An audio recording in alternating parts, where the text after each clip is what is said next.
Welcome to today's session on Ubuntu leadership. We'll be looking at how Ubuntu can help develop leadership impact, inclusion, and sustainability. It's a pleasure to be here with you today.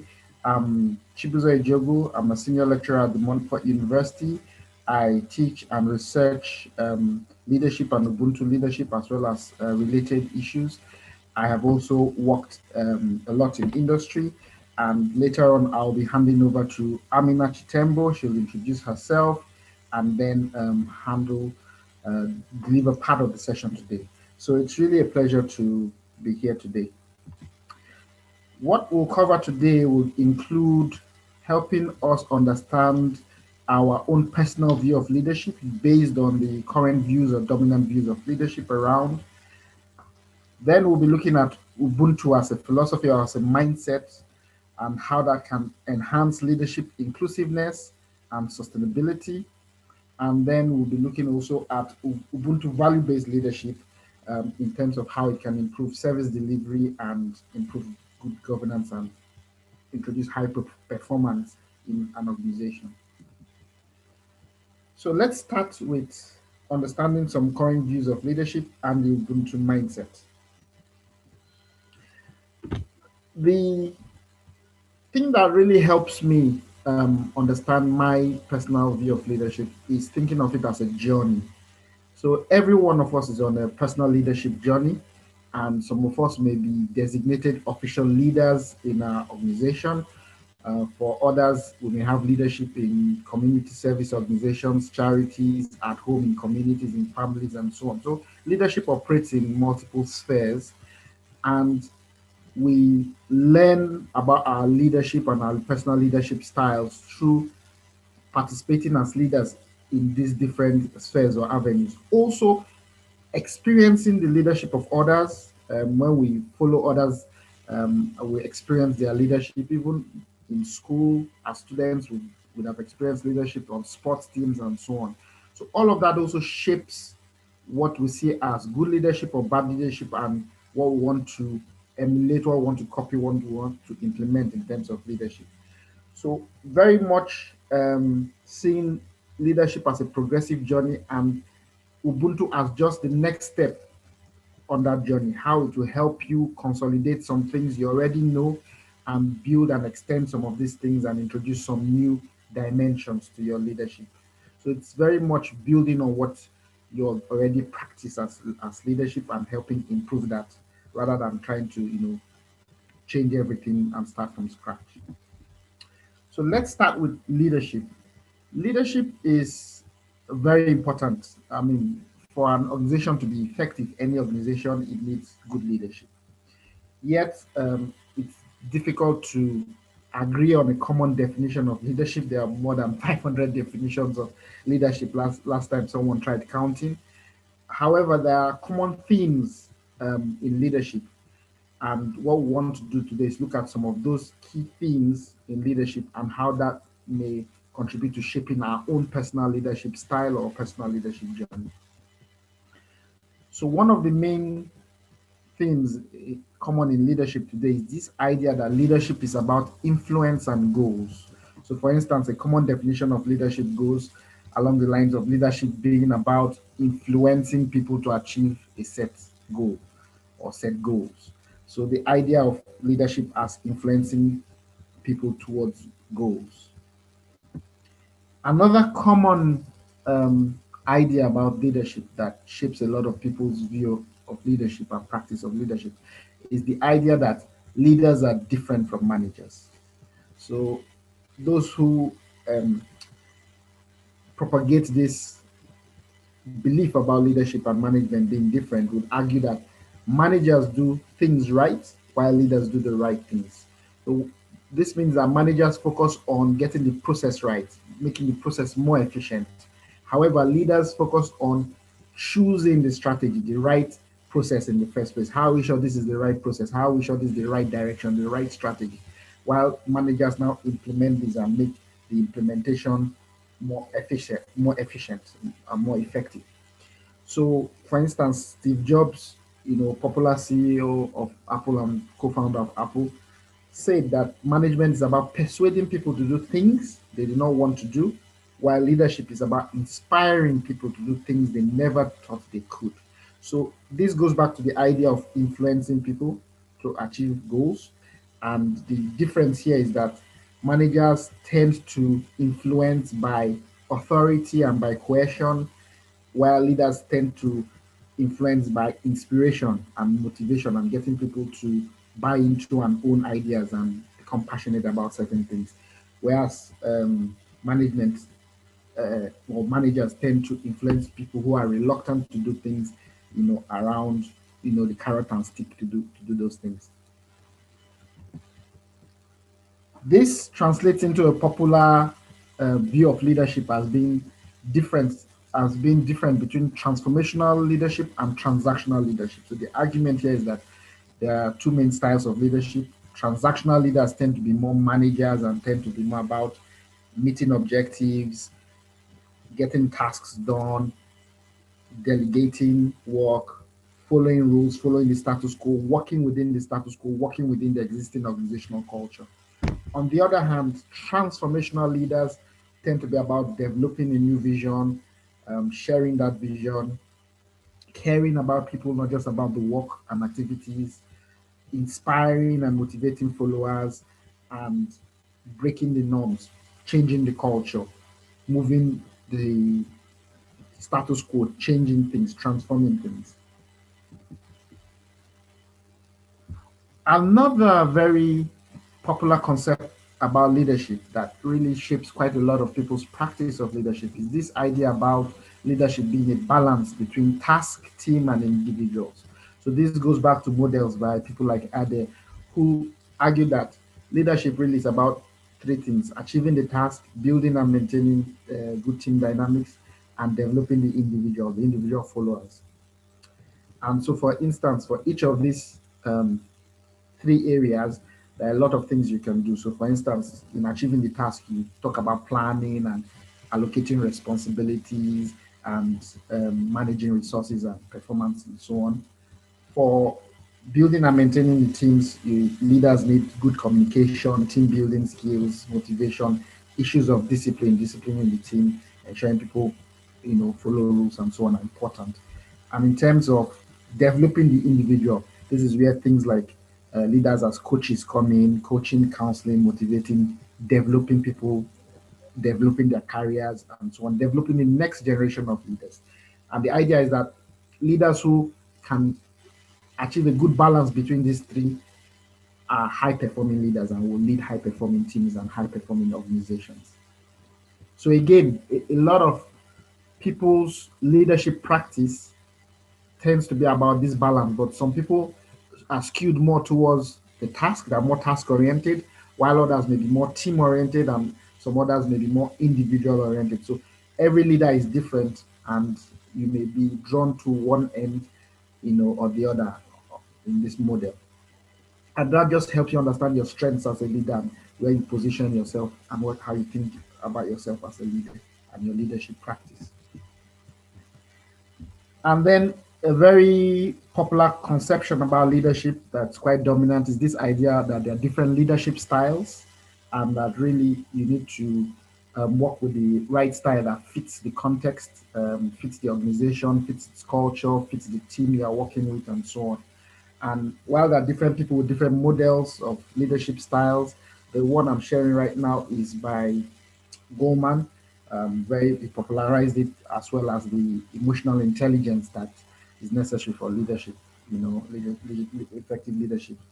And here the idea is that there are different styles. So there's the directive style that is all about, telling people what to do and, kind of like a command and control. There's a visionary style that is all about selling a vision and inspiring people to pursue the vision and run after the vision themselves rather than being told to do so. So it's all about selling that vision and getting people to buy into the vision. There's the affiliative leadership style, which is all about maintaining relationships and harmony in the relationships. And if people really feel good about those relationships as a team, as an organization, they will go the extra mile for the team or for the organization and whatever its goals are. There's a participative leadership style where there's a lot of consultation and a lot of participation and joint decision making consultation going on, as opposed to the leader determining the vision or, any other strategy or decision. But this is a more participatory approach. There's a pace setting approach, which is all about leaders setting a high bar, role modeling the leadership, and inspiring followers to emulate them. Right? But it's all about running fast and encouraging, cajoling followers to catch up and keep up. And there's the coaching leadership style. So here we talk about developing long-term potential of followers and really thinking about how each person in the team, can develop to meet their full potential. These are various leadership styles, and what I've done is a whistle-stop tour through some key thinking around leadership that may resonate with your thinking about leadership, your personal view of leadership, your practice of leadership. And what we do in this activity now is to for each person to think about their own view of leadership and their practice of leadership and say, what do I really think leadership is? How do I practice it? Looking at these dominant themes of leadership, where do I fit in? What are my strengths? What do I tend to focus on? This kind of helps us understand our leadership journey so that we know where we are on the leadership journey. And then the next step will be to talk about how Ubuntu can help us progress on that leadership journey. So thanks. So that will be activity 1, and we'll take a break. So welcome back. And now we're talking about how Ubuntu can help us progress about on our leadership journey. So we started by saying that leadership really can be viewed as a personal journey where we keep learning and developing from our own experience, from observing leadership of others and experiencing the leadership of others, from attending sessions like this, from reading books about leadership and so on. We are every day developing our practice of leadership and our view of leadership.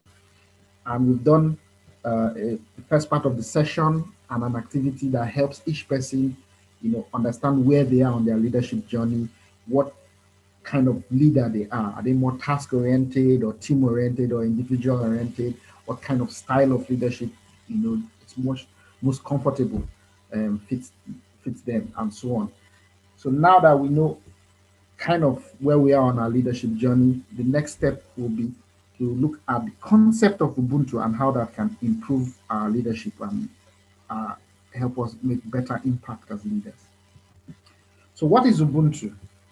So the word Ubuntu belongs to the Nguni group of languages in Southern Africa. It's got similar equivalents in many other African languages. For instance, in Swahili, the equivalent is the word Utu. It is difficult to translate into English. The best translation is probably humanness or being human, or more appropriately, it's a sentence. It is, I am because we are. So the sense of collectivity, collectivism, and humanity is the concept of Ubuntu. So Desmond Tutu, Archbishop Desmond Tutu in South Africa said this. He said, Ubuntu is very difficult to render into a Western language. It speaks of the very essence of being human. When we want to give high praise to someone, we say, your own Ubuntu. Hey, he or she has Ubuntu. This means they are generous, hospitable, friendly, caring, and compassionate. They share what they have. It also means my humanity is caught up, is inextricably bound up in theirs. We belong in a bundle of life. So we can see the idea of values such as care and compassion and generosity flowing from Ubuntu, and also the idea of a shared humanity. So trying to simplify Ubuntu as much as that is possible, I would argue that Ubuntu, refers to two main things. It refers to the idea of a shared humanity. What are those core values that make us human? So in terms of leadership, we now start talking about values-based leadership. And Ubuntu also connotes some idea of a shared community, interconnectedness with others. So again, in terms of leadership, we start looking at community leadership or connectedness in leadership and how that plays out. So Ubuntu really is the forms the core of most traditional African cultures. For some people, you call it a philosophy, or better still, it's easier to understand it as a worldview, as a mindset that has practical implications on the way we live our lives. So although each African culture is diverse and unique and beautiful in its own way and in its own right, so we've got, you know, awesome diversity among African cultures. There is, when it comes to Ubuntu, there are remarkable similarities, you know, in terms of this worldview across Africa. So we see it as an African concept of leadership, or an African concept that can contribute to our leadership. And this is important because in the first part of the session, when we looked at the dominant things around leadership and our leadership journey, most of those things came from the West. And again, they are very important things that we can build on, but it's good to look at other perspectives and learn from other cultures so that we can all improve and share together. So Ubuntu as a mindset or concept or worldview was it has existed for centuries, obviously, in various African cultures, but it was popularized in recent times by Archbishop Desmond Tutu and Nelson Mandela in the 1990s when they were fighting against the apartheid government and apartheid policies in South Africa. Apartheid literally means separation or separatedness, you know, and we are pushing Ubuntu as an alternative worldview because Ubuntu really means connectedness. So Ubuntu really is about the idea that by belonging to the community, then and only then can we really be truly ourselves. You can really only be an individual, you know, if you belong to the community and share those community-wide and humanity-wide values. So I am because we are. So how does Ubuntu as a concept or worldview help our leadership journey take the next step and improve? And the idea of a paradigm shift is helpful and important. So a paradigm shift is a fundamental change in an individual or a society's view of how things work in the world. So it's a very significant transformation. When we talk about a paradigm shift, it can be a very significant transformation. So even though it may feel like just taking the next step on your leadership journey, it can be quite revolutionary, you know, when you look at about certain things. And so we'll be looking at some of the shifts that may be possible as you engage with the concept of Ubuntu and as you run along with concept of Ubuntu in terms of your leadership journey. This quote is often attributed to Albert Einstein. It says, "The problems we have created in the world today will not be solved by the level of thinking that created them." So the idea is that we need paradigm shifters or paradigm shifts to really change our thinking and change the way we address issues in the world and solve our problems as a collective. So today, I and Amina are proposing a model of leadership based on some research by Nkube and others around how Ubuntu can really help us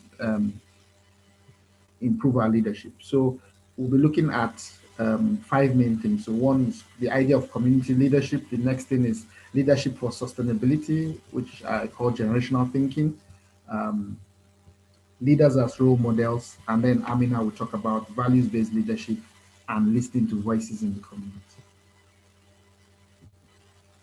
So the first possible paradigm shift is as you engage with the idea and concept of Ubuntu, think about leadership as individualistic or community-based, right? And think about where you position yourself and where you want to position yourself in the future as you move and as you develop as a leader. So most of the dominant concepts of leadership, or rather almost all the dominant concepts of leadership we discussed earlier on, are really, if you think about it deeply, individualistic leadership. So Warren Bennis, one of the gurus in writing and teaching about leadership, says leadership is a function of knowing yourself, having a vision that is well communicated, building trust among colleagues, and taking effective action to realize your own leadership potential. So you can see it's about your vision, selling your vision to others, about your leadership style, about your leadership skills, your communication skills, your coaching skills, and so on. And all of these are good and important. So again, I keep saying we learn from every style of leadership and every culture that contributes to leadership. So individualistic leadership has a lot to contribute, but I would argue it's not sufficient enough to meet the challenges of today's world, like the quote I attributed to Albert Einstein. What does Ubuntu help us see? Ubuntu helps us see the idea of community leadership. The idea that um, the vision you inspire should be a shared vision. Shouldn't be inspiring people to adopt your vision, which is individualistic leadership, which is very common, very Western-based leadership. But the idea of a shared vision, a community vision, a jointly developed and crafted together, and inspiring people towards that idea or that ideal of jointly shaping the vision and running with the vision together. The vision itself, what's the content of the vision? The vision in community leadership in Ubuntu, from the Ubuntu mindset, is that not just should it benefit your organization, the vision must also benefit your community. So, um, individualistic leadership is all about a vision that make profit for the organization and expand the organization, and all of that is very good and very important, and we must obviously ensure we are dreaming big dreams for the organization. But community-based leadership, Ubuntu mindset of leadership says your vision must also have a benefit to the community. What contribution are you going to make to the community? That must be an important and integral part of your vision, not a small part tucked away somewhere that is an afterthought, but an integral part of the vision is how do you benefit the community, or what value do you add to the community or your local communities. Also, community-based leadership helps us see vision as including multiple viewpoints and diversity of perspectives. So this idea of if we are actually having a shared vision, then it should be a vision that's broad enough to encompass multiple viewpoints and diversity of perspectives. So here we are talking about not just diversity or of characteristics, people from different ethnicities, races, gender, sexual orientation, disability, ability, and so on and so forth. We are talking about diversity of perspectives also. And of course, diversity of perspectives can flow from diversity of people, from diversity of characteristics. Um, but it's important to have not just diversity in terms of characteristics, but diversity of perspectives. And then community leadership is about prioritizing the group agenda rather than the personal agenda. So big part of individualistic leadership that we don't often talk about, the dark side of leadership, if you like, is the fact that a lot of it is about politics and building personal empires. It's empire building. You get a new leader in an organization or a new CEO, and they throw out everything that was there before, even though a lot of it may have worked very well, simply because they want to put their own stamp on the organization, They want to make a name for themselves. They want to do things differently, and then use that name, that empire they built, to move on to bigger and better things in yet another organization. So a lot of agendas and strategies and decisions and policies that are pushed.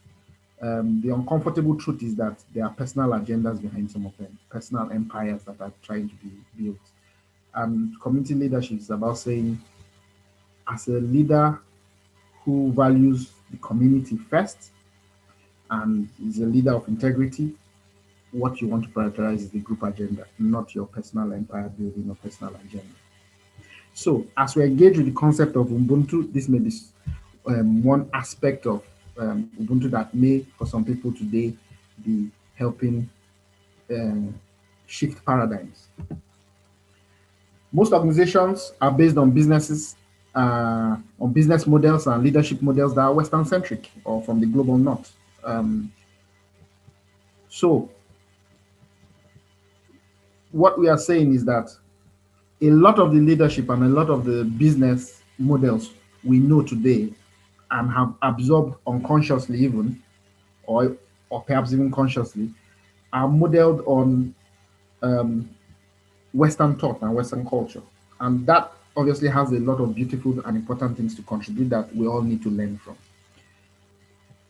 But research, often shows that when you look at the European continent, generally speaking, North America, Australia, what we would generally call the West or the global North, the culture there tends to be very individualistic and self-centered on the self, your feelings, your emotions, your wants, your needs, your interests, and so on. Whereas when you look at Asia, Africa, Middle East, and Latin America, what we tend today to call the global North, the cultures there tend to be collectivist cultures, more about maintaining group harmony and what's best for the community and the collective group. And both have strengths and weaknesses, and both can, beautifully contribute to each other and to our understanding of leadership. And what we are saying today is, while individualistic leadership has a lot of strengths, things that are important for us as leaders to continue to emphasize, let's look at collective leadership models such as Ubuntu that come from the global north, and this one particularly from Africa, and see how that can also help us think about community-based leadership or community leadership. And we can then start talking about how this community leadership helps public service organizations who obviously are serving the public, serving communities. In Africa, we have a proverb that says, if you want to go fast, go alone. If you want to go far, go together.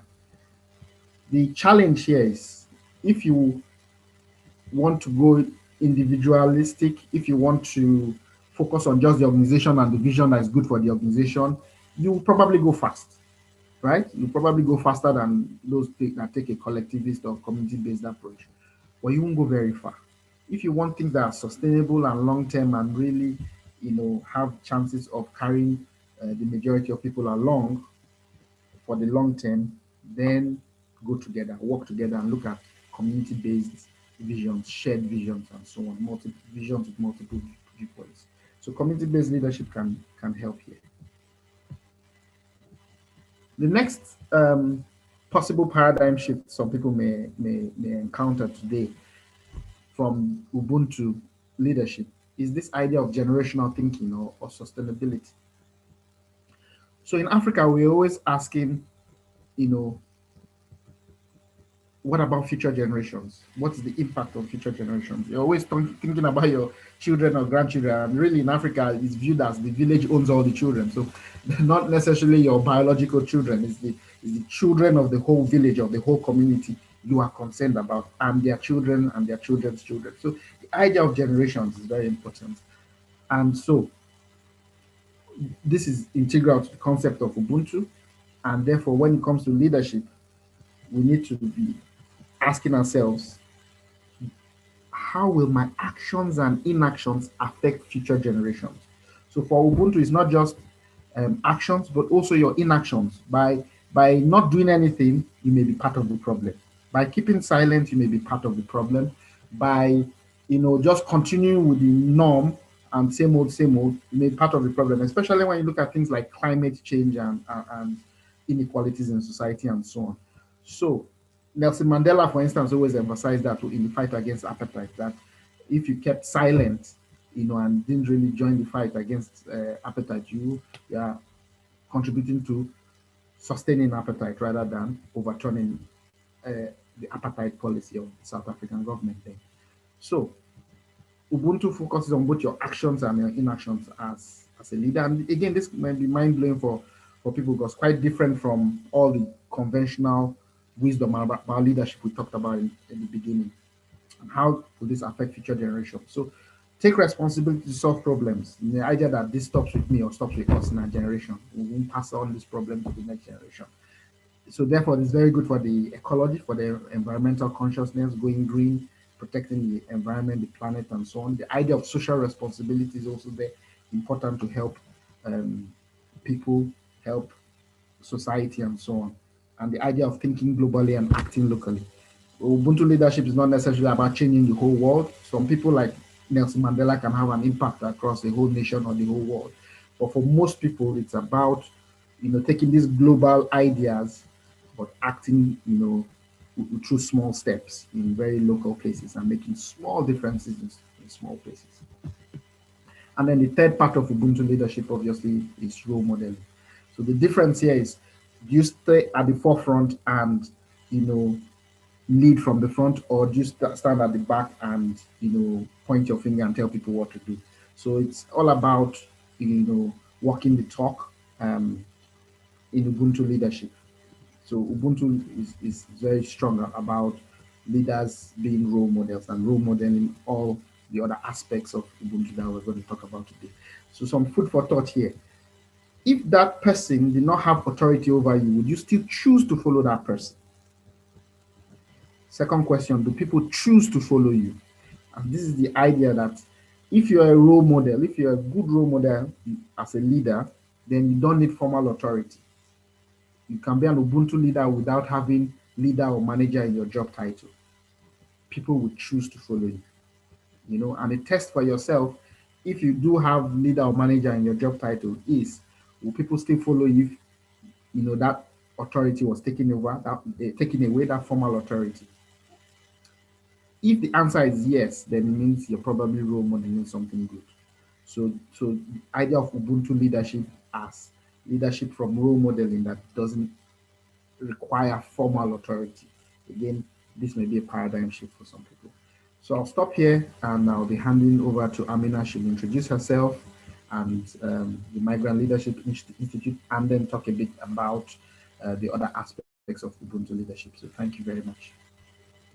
Right. Thank you very much, Chi, for that wonderful run through of what leadership is and Ubuntu and how it all comes up together. So my name is Amina Timbal.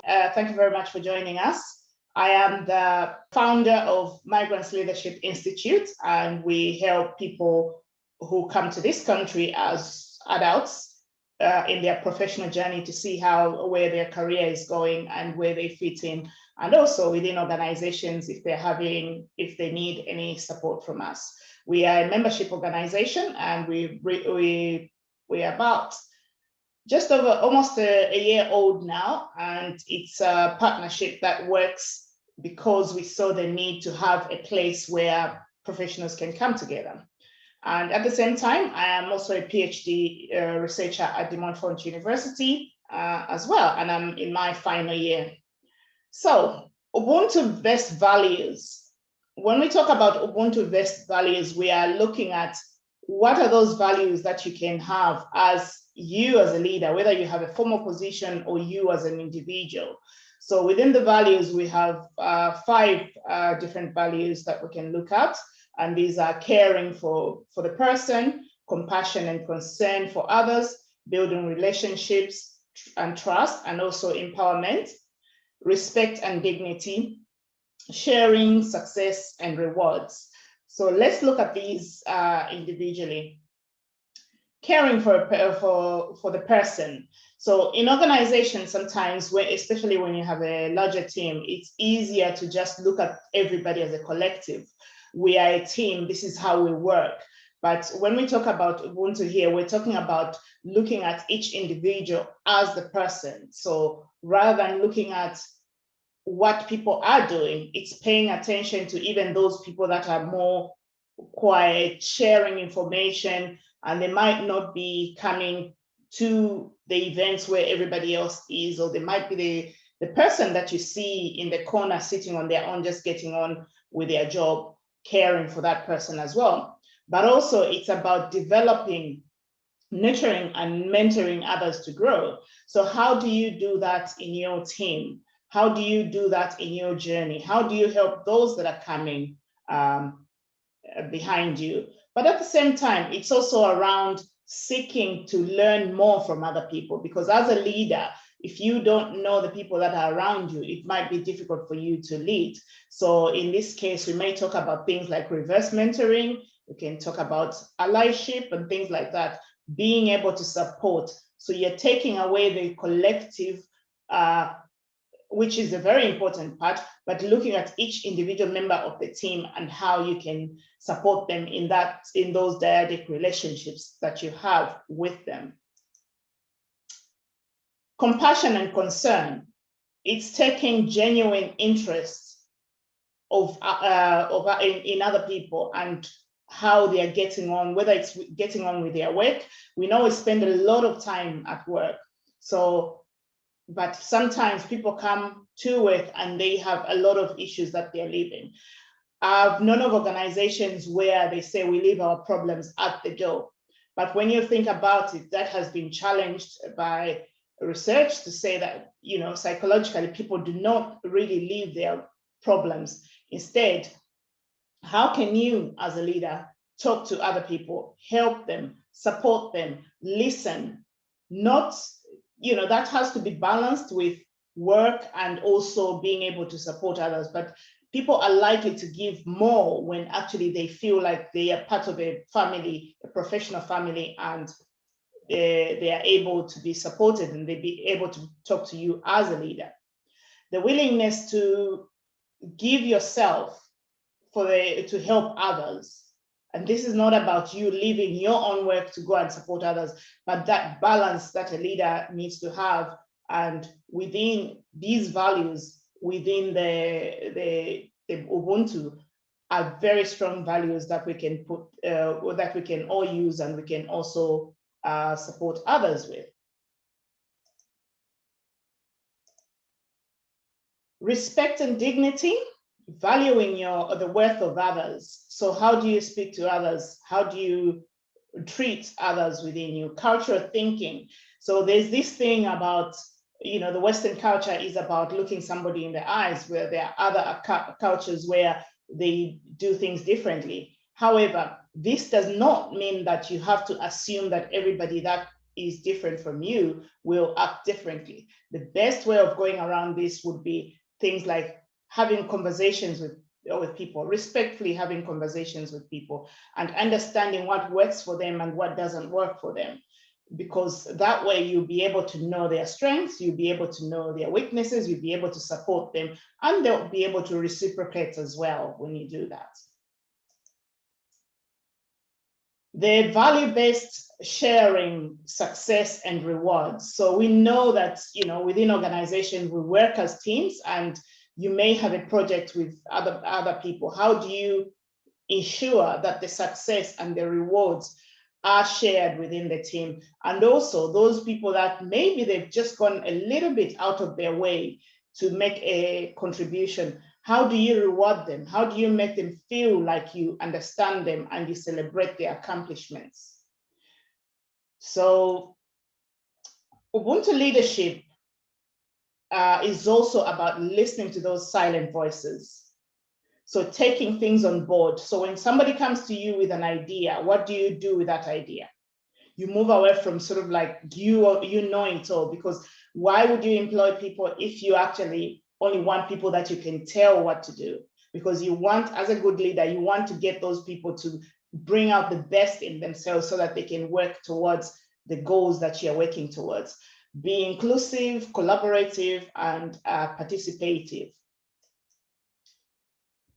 This is a very important one, allowing for people to enter what I would call Professor Bowman's zone. The zone is the zone of uncomfortable debates or discussions. Sometimes within the organization, people will just talk about the nice things, but there are times we know that life and work works in a way that sometimes you need to actually respectfully disagree with somebody, respectfully bring a difficult conversation to the group.